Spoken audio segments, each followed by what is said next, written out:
Have you ever wondered if you can be offering a faster, less buggy application experience for your customers? With Raygun Application Performance Monitoring, you have all the information you need at your fingertips to find and fix errors and performance problems across your tech stack down to the line of code. Raygun makes it easy to monitor the impact of your performance improvements, quickly identify and resolve issues, and see how your code performs in the hands of your customers, saving you time, money, and sanity. I've personally used Raygun on my iOS apps, and when a user hits a crash, those crashes get centralized into one location. They get bucketed automatically. I'll get a call stack and an email with a line number where things were crashing. It felt to me that I got a gift from my customer in the form of a bug report that I could actually solve. Head over to raygun.com and try it out for yourself. That's RAYGUN.com for a free 14-day trial.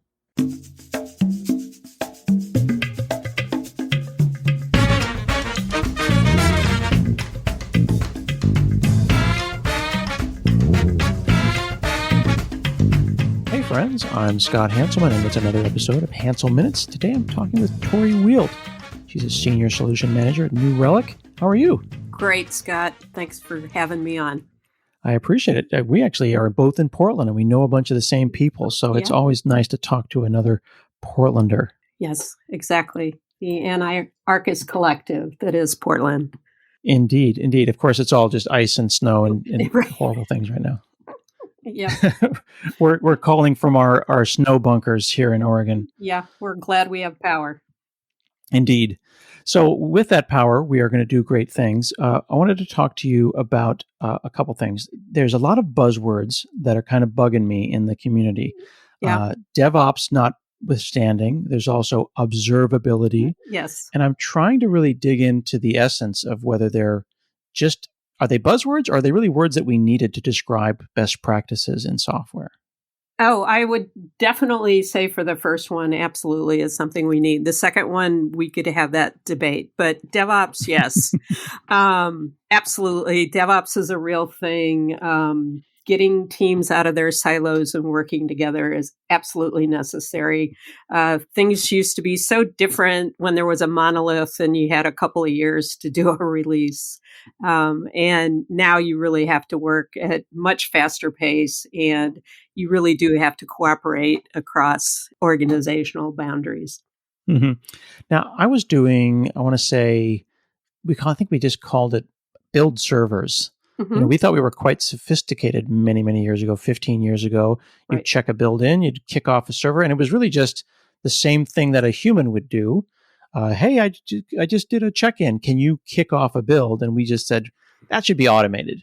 Right. But I don't know if it was DevOps. It was just really automated builds. Is there a difference between automated builds and DevOps? Yeah, I think so. I think you have to start thinking about more holistically who's responsible for the running of your application. So the classic line is throwing something over the wall. Like, I built it, it worked on my machine. Good luck, guys. And it's much different now. The role of the developer has changed quite a bit. I'm sure you've seen that. It's even grown as we move from monoliths to microservices. There used to be the front-end developer, the back-end developer, right, the infrastructure person. And now we're asking much, much more of our developers and saying, yeah, there might be another team that might build the build system, but you're checking it in and you're responsible for it when it runs. It's not unusual. I go and consult with a lot of companies and talk to them about their DevOps practices, and getting those developers to start carrying a pager and being on call, being in a rotation like that. Yeah. Before, I feel like it was single responsibility principle. I knew what my job was, and I would throw the code over the wall. But even now, when we have a lot more independent consultants, and those aren't independent consultants that you bring in as staff augmentation, because in our day, or in my day, and back in the day, you would have one person who would then join your team as a consultant, but it was still a team. Now, one person can get a huge amount of work done. I, as one person, is like Hanselman.com Incorporated. Right. I've got unit tests. I've got DevOps. I've got dev test and staging. It's amazing to me that one human being could have dev test and staging, unit tests, smoke tests, all in the cloud, and it's software as a service that makes that all possible. Yeah, it's pretty miraculous and it's great. It allows teams and companies to be much more agile. One of the great examples, there was an insurance company and Hurricane Harvey came, and they realized that the number one thing people were going to do after that hurricane was make a claim on their phone. And so they got a group of people together to look at what was the process of making the claim on the phone. And they found places where people had to put the same information in several places. You know, it wasn't as streamlined as it could have been. And that design team got together with a development team and they made all the changes to it within one day. So that's pretty miraculous. Like you can deliver value to your customer much more quickly. The other side of that is there's a lot more parts and there's a lot more to keep track of. But actually, yes, people are much more empowered to go do things and do things much more quickly. Even though there's a lot more parts and a lot more to keep track of, I feel like DevOps is actually increasing trust in the software. Because I remember when we were talking about the early days of extreme programming and test-driven development, and unit tests existed so that I wasn't afraid of my code. Like I would live in fear. Like I don't want to make that fix. Yeah. It could cause a regression. Right. Isn't DevOps the personification of that? Like the formalization of that? I want to trust my code, so I'm going to build an entire pipeline of DevOps. Oh, absolutely. And, you know, the modern version of that is like the control board that, you know, you have to bring your code in front of to have a review. And we internally at New Relic had that for a while, seeking to, you know, fix yesterday's problem. You know, we had an outage and it's like, well, we're not going to let that happen. But what ended up happening if you had three architects waiting to review your code is you didn't want to do it. You put it off. It felt like, you know, the three smoking men, you know, with a dimly lit room. And it it didn't get the behavior that was desired, right? So less drops more often is really, you know, because then you have less variables, less is changed, and it's easier to troubleshoot. Mm-hmm. And I know that you track the different state of DevOps reports that come out, and you know Puppet has a great state of DevOps report that kind of highlights what's going on in the space. How are you seeing it evolve, particularly in the last year where everyone's stuck at home and remote? Have people double down on DevOps because they're not together? Yeah, I think there's overall more dependency on whatever is remote. And yeah, we've seen a lot of use of that. What typically we've seen happen is, especially in large companies, is there'll be pockets of success for DevOps. Like there's a team that just gets it, you know, they just go off and do it. But to get it standardized across the company, that's kind of the hurdle that that a lot of companies are looking to do. And unfortunately, you know, if I could give people the magic template, I totally would, but it's so dependent on how your company is organized, what your priorities are, and you have to have this convergence of a bottom up feeling from engineers that yes, this is important and worthy work, and a top down feeling from the organization, yes, we're going to do the uncomfortable things it takes to make this happen. You know, like we're going to break up some fiefdoms and we're going to, you know, do some things. There will be some kind of standards and there's other places where people are free to choose their own technology. But it's not easy. It's great when I see it. You know, there are some companies that are really doing some amazing things. I love to see communities of practice across organizations. And that's kind of, you know, a brown bag get together. It's kind of crowdsourcing knowledge. Like there's no way any one person can keep up with everything that's going on. So let's get together and talk about this thing I just looked at. And it's an informal group of people that get together. There's actually a company that calls it guilds. You know, I'm part of the Build Guild or I'm part of the Java Guild or whatever. And it's like, yeah, that's cool. I want to be part of a guild. That calling out of the idea of pockets of DevOps success is really interesting. You talked about that in a blog post recently, and that's really significant when you consider that, you know, like Microsoft as an example, a company that I work at in my day job, is this big 100,000 person company, 130,000 people, but it's not really. It's like 1,000 little 100 person companies. And we'll find that, one team topology, which is actually a great book called Team Yes, Topologies by love it. Matthew Skelton Yep. and Manuel Pais, talks about the different team types. And some team types may be oriented such that DevOps might be more successful than others. One team might be siloed, one team might be product or project focused rather, while other teams are very dev-centric. And I've found that dev-centric teams really love DevOps. Just like, oh, okay, I'm just going to tighten the screws on what we're already doing. Right. Yeah. And one definition of DevOps is having, and I think we see this play out with SRE, is taking the engineering mindset to operations rather than just setting up the thing and, turning a few wheels. It's like, how can I optimize this? How can I, eliminate toil? I want to make sure what I do is going to scale. I'm going to eliminate whatever kind of possible error paths that I can, and just keep honing on that skill and trying to make it better and better.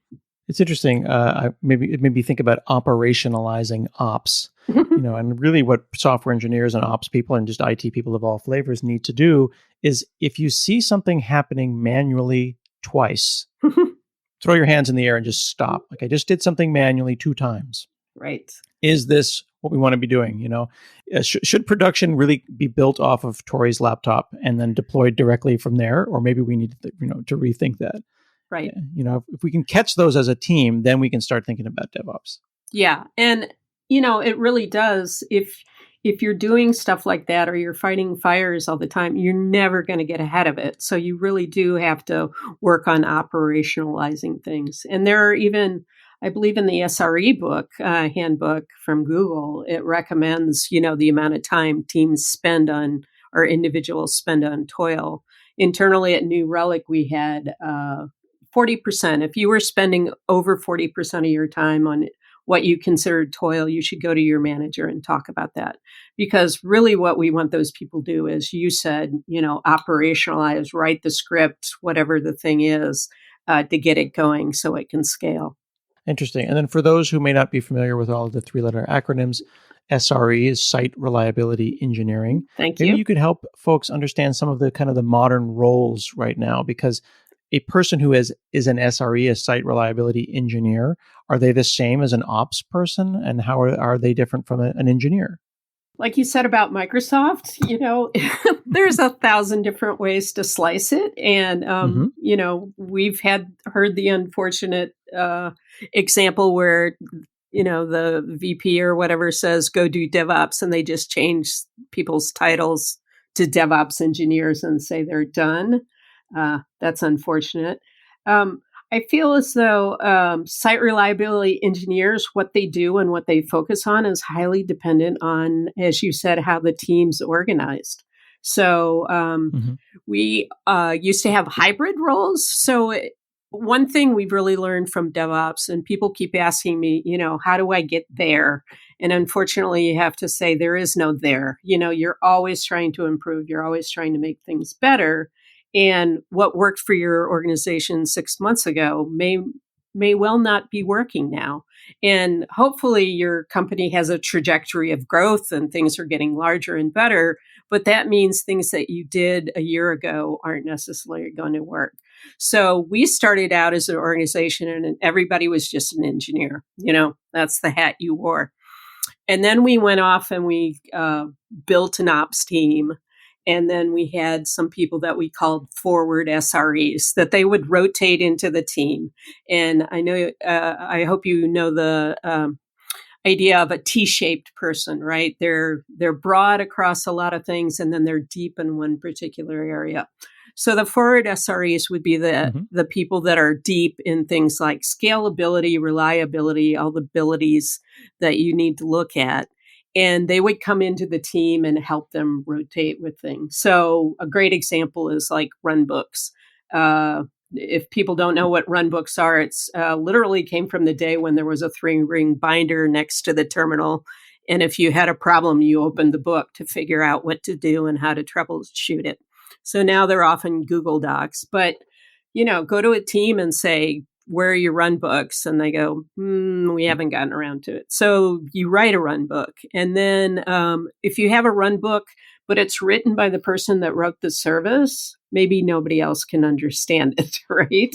So, so you look at that and go, okay, that it needs to be cleaned up so another human can understand it, and another human could understand it at 2 a.m, right? And then if you have a run book that's in really good shape, then you work on automating it. So it's highly dependent on how your team's running, what you're going to focus on. And then we got into a hybrid role where we had the ops teams, and then we actually had SREs embedded. We call them embedded because the forward SRE teams person would rotate in, and then they feel like they were just getting traction with the team, and then they would rotate out. So, it was solving one problem, but creating another. So, and that's what I talk about in terms of evolution. It worked for a while, and then we needed to move on to something else. So then we had embedded SREs, and those were people on the team, and they carried a pager just like everybody else. They were experts on scalability and reliability, but they worked on the product like everyone else. So, and that pager rotated around to every person on the team. And now we've come full circle, and now we don't have the title SRE, but everybody's an engineer and working on various things. Yeah, having that full stack ownership is so valuable, whether you're a member of a larger team or using, again, myself as a small business as an example. Carrying the pager, that's now a metaphorical thing, right. has a lot of value. If you're on the other end, of the text message that says the site is down, you learn so much more than if you just throw code over the fence. Yeah, right. Exactly. Yeah. Yeah, it's a pretty exciting space, actually. It is. Protect your apps from reverse engineering and tampering with Preemptive, the makers of Dotfuscator. Dotfuscator has been in the box with Microsoft Visual Studio since 2003. Dotfuscator's long history as the first .NET obfuscator means Preemptive has extensive support for all .NET platforms, including Xamarin, .NET Core, and build environments like Azure DevOps. Whether you're protecting a mature app that's facing new risks or a new app that you haven't released yet, Dotfuscator has you covered. Visit preemptive.com/Hanselminutes for your professional grade trial. That's preemptive.com/Hanselminutes. You've also formalized things. I know that your platform team, you found that some of the developers were doing what you call canary deploys. Yeah. And that's risky. Like a canary is usually considered to be the canary in the coal mine, warning you that something bad has happened. Why would you want to do a canary deploy? And even worse, why would you want to formalize that? Yeah, so we have an internal tool, the build thing that you built and that our developers use. And that team found out that a lot of developers wanted to do canary deploys. And that is, you release your code out to a small percentage of your users, and then you monitor it and see how it's going. And then if it's going, you pick an amount of time, 1 hour, 2 hours, whatever, let it run. And if nothing blows up, then you can just scale it out to the rest of your organization or the rest of your user population. You could go to 50% and 100%. And a lot of developers were taking time to make that happen. And so the internal team built something out, and there's a big button that says Canary. And then it gives you a user interface where you go, okay, what percentage of people do you want it to go out to and how long for? And if nothing blows up, then it can roll out to the rest of the company. So yeah, our internal teams work really hard to make sure that developers are spending as little time as possible on the build system and as much time as possible on trying to create new features, do new things that are going to delight our customers. One of my favorite canary deploy terms is a scream test, right? What? We say, let's just turn this off and see if you heard this? You turn it off and see if anyone screams. Right. Yeah. That's like the server that's under a desk somewhere that everybody's afraid to touch. And you're like, well, let's find out. I actually recently operationalized this podcast, which had been running under a desk somewhere in a server in Canada. And I moved it into the cloud, and I had the machine under someone's desk for a while, but I wasn't sure if there was a dependency on it. Like I thought I got all of the URLs. I thought I got all the hard-coded IP addresses. And I said, all right, we're going to turn this machine under the desk off and wait and see if no one screams. No one screamed for 3 days. Right. And now we've shut that machine off. Not my finest hour, but the beginning of that kind of DevOps for my little tiny business. No, that's great. That's a great place to start. And that's, that's a larger lesson too. Google recommends that, having your SLAs and you're saying, I'm going to make this service available for a certain amount of time. And Mm-hmm. if you meet that and you have time at the end of the month, they pull the plug on those services because they don't want the downstream or upstream dependencies to not plan for failure. So if the thing's going to go down Mm-hmm. occasionally, you should build it in to be ready for that. So, what better way to test it, right? We could talk about chaos engineering if you Mm-hmm. want to. Yeah, somebody said if you have enough junior engineers, that's enough chaos testing.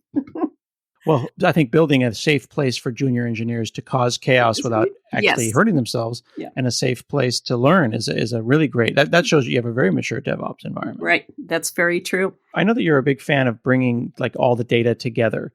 The idea that it's not about log files anymore. Right. 15, 20 years ago, I was Right. bringing, I was excited if I could find a log viewer that would open a 1 gigabyte file and then I'd write a regular expression to dig around.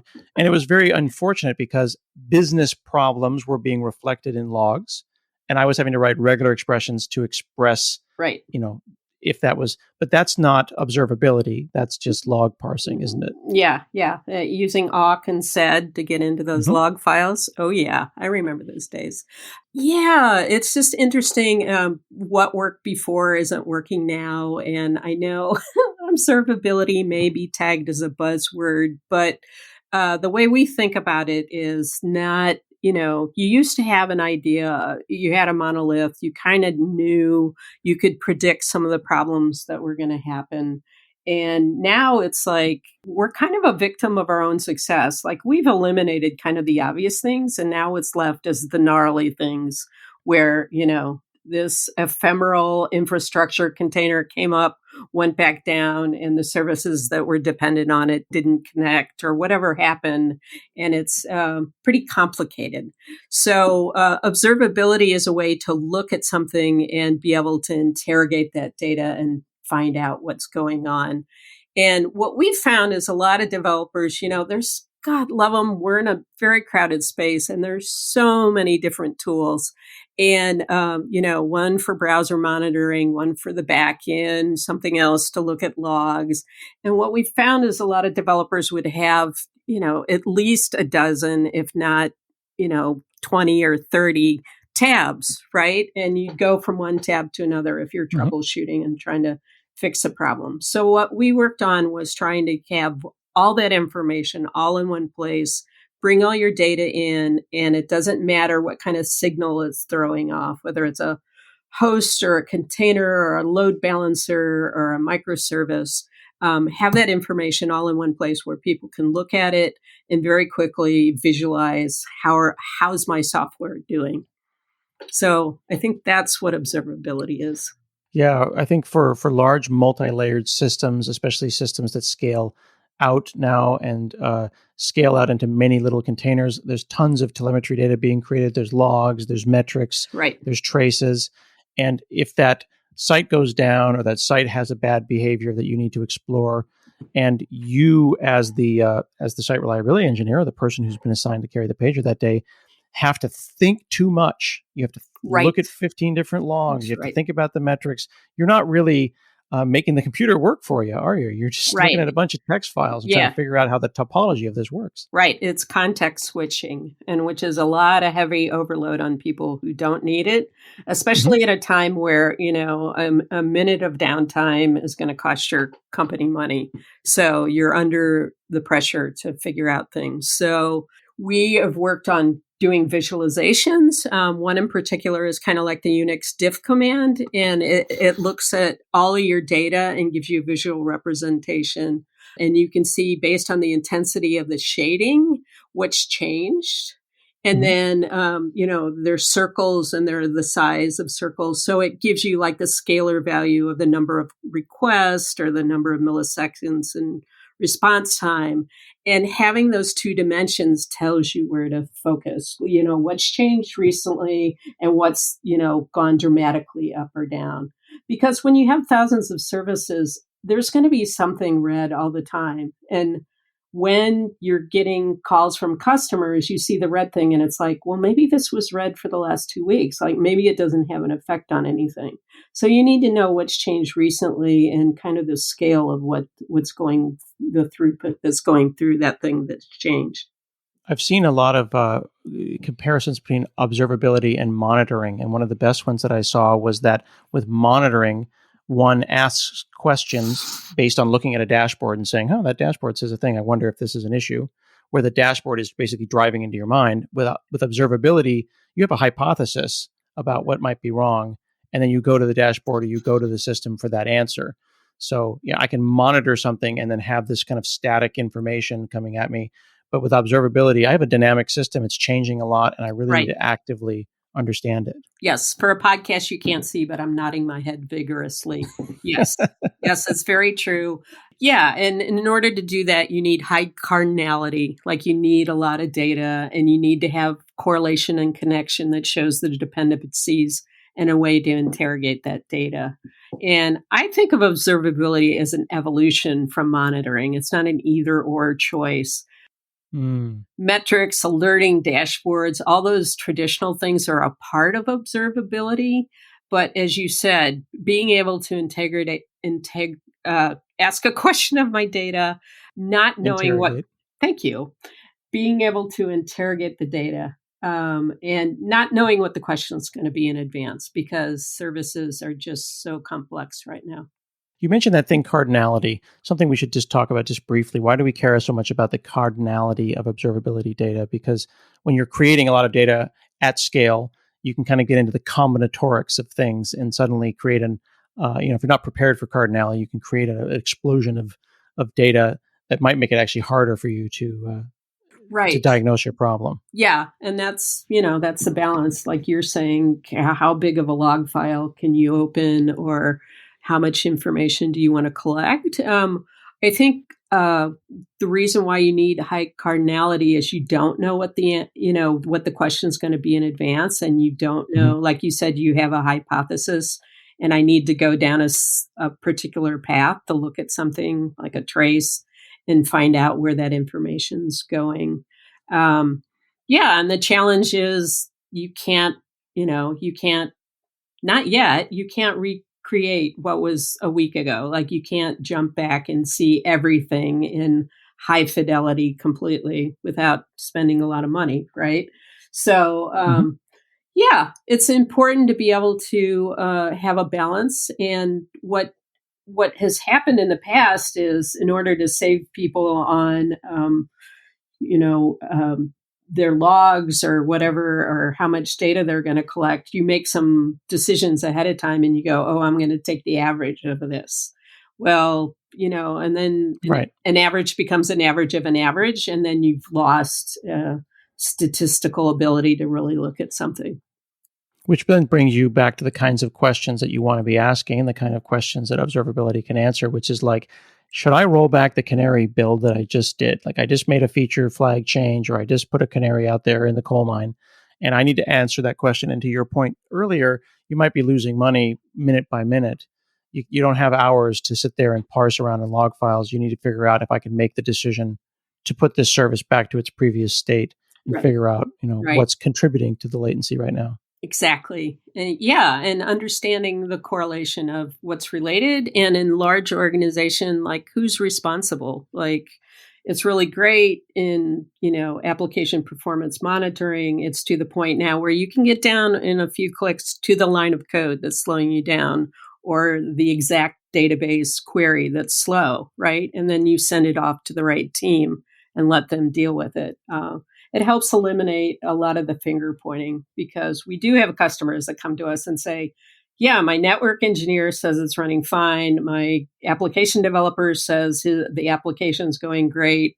The infrastructure person is saying, oh yeah, everything's running as it should. And it's like, our customers are complaining. So, and they're all going to their own individual tools and looking at it, and they're not looking at it in the aggregate, or what is the user path, right?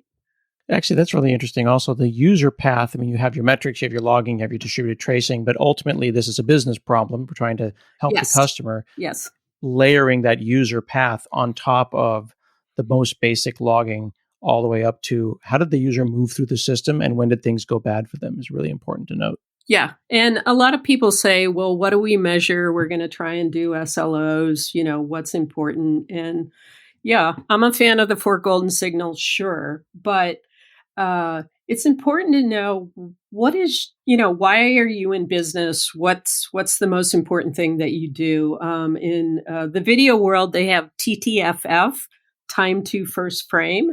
And if you think about it, when you go to Netflix and say, yes, I want to watch that movie, you press a button. And the amount of time it takes between you pressing that button and when the movie starts is a really big indicator of your user satisfaction. Now, there's a whole lot of engineering that goes behind making all that thing work. But you as an organization can say, yes, our time to first frame is one of the most important things we want to measure. And if that's going up, we need to do something about it. I do want to expand a couple of acronyms for our friends who may not be familiar. Okay. So you said SLO, a service level objective, or SLA, service level agreement. And then you also casually mentioned the 4 golden signals, which is a great thing for folks to look up. The 4 golden signals of monitoring, latency, traffic, errors, and saturation. Yes. And those, we'll put links in the show notes so that folks can go and learn about that in the SRE book. Yes. Thank you, sir, for clarifying. No, thank you. I just want to, it's a really great opportunity though, because, you and I have been in tech for a little while and we have some familiarity. So what might seem like, oh yeah, that's a term that everyone knows. This is a great opportunity for us to share those terms with folks who are in their own businesses, entering a new maturity level in DevOps and observability. Right. Exactly. Yep. Yeah. Well, thank you so much for chatting with me today. Well, thank you, Scott. This has been really interesting and fun. We'll put links to all of the things that we talked about and some of the books and references that Tori talked about, as well as some of her blogs at New Relic. We've been chatting with Tori Wieldt. This is Scott Hanselman, and this is another episode of Hansel Minutes. We'll see you again next week.